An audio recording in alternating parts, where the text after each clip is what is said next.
conversation about how that might be developed. So thank you very much. Thank you. Thank you.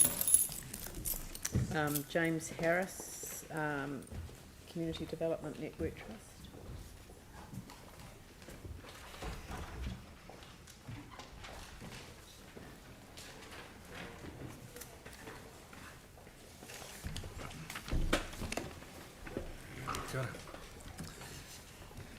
Kia ora.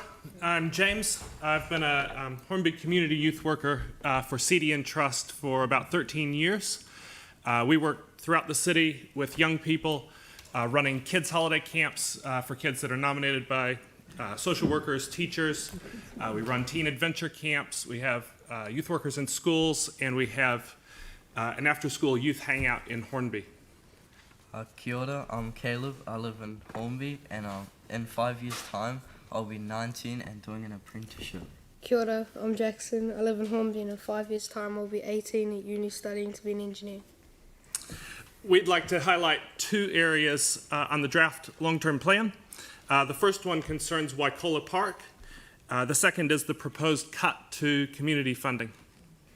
We told you how old we'll be in 5 years because in the draft plan, Waikola Skatepark would not be restored for 5 years.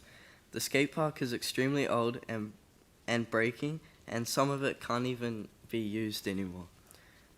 The money earmarked in the draft long-term plan is currently only half of what it costs to build the Night Stream skate park in Horswell. We actually had two meetings of people like these guys and families who use Waikola Park a lot. We unanimously received the same messages from everybody that came to those meetings. The park is worn out, and because of it is now boring, unsafe and not child and family friendly.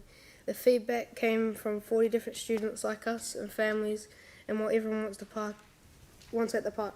Pump track, a better playground that doesn't hurt when you play on it, and to renovate the skate park and make it like Horswell Domain or Night Stream, and water fountains, rubbish bin, and also need some cameras and lights to make it safer. Waikola Park is no longer safe. It has become so run down that no one wants to play there anymore. Kids who used to play tag on the playground don't use the playground at all now because the slide hurts your bum when you go down. The whole community, like us, schools, sports clubs and families, are getting involved to make Waikola a great place again. We are all going to contribute a lot, but there's a lot we are asking for. We are asking that you consider bringing this project forward and increasing the funds being made available so that this can become a well-used skate park by whole families again. The skate park will be a cornerstone of our park in the middle of our community. Thanks, guys. Second area, I just want to highlight the 22% cut to community funding through strengthening communities. This is absolutely foundational funding to groups like us. We make great use, and we're not unique in this, we make great use of the funding that's given. We estimate very conservatively that for every dollar of funding that we receive and use on programs, there's at least another 60 cents of what we don't have to spend that's given by volunteers, gifts in kind, that sort of thing. So we make great use of that. The problem is that that $1 is absolutely vital. To give you an example, our kids camps, we run with 2 staff, that's all we can afford. The rest are volunteers, 30 volunteers. But we have to have those 2 staff. If we lose funding and cut one of those staff out, that's a vital cut, and the volunteers can't do their work either.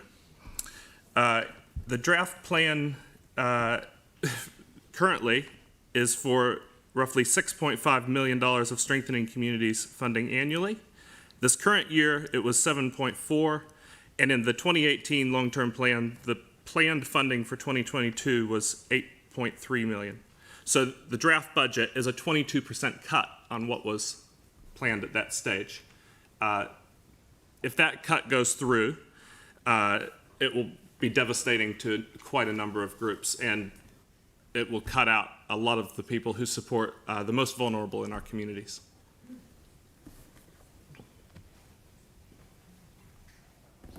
All right. Does anyone have a quick question? Tim.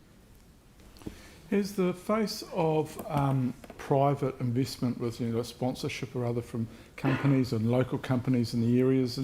Has that lifted up or changed at all? What we've found, I came into my role as manager about 5 years ago. We approached a number of companies and universally found that they're already supporting as much as they can. What we've done is we've turned that around. We started a social enterprise called Upstream NZ. Feel free to look into it. It's going really well. It's booming, and that's working alongside companies, basically creating a win-win. So that's working really well. What we've really struggled is to get any investment in that social enterprise, but that's the way we're working with businesses. Thank you. Thank you. Look, thank you very much, and I'd like to say thank you to the two younger people who've come along, and I think using the age that you're going to be in 5 years' time, a very powerful way of making a strong message, so thank you for that. Thank you for your time.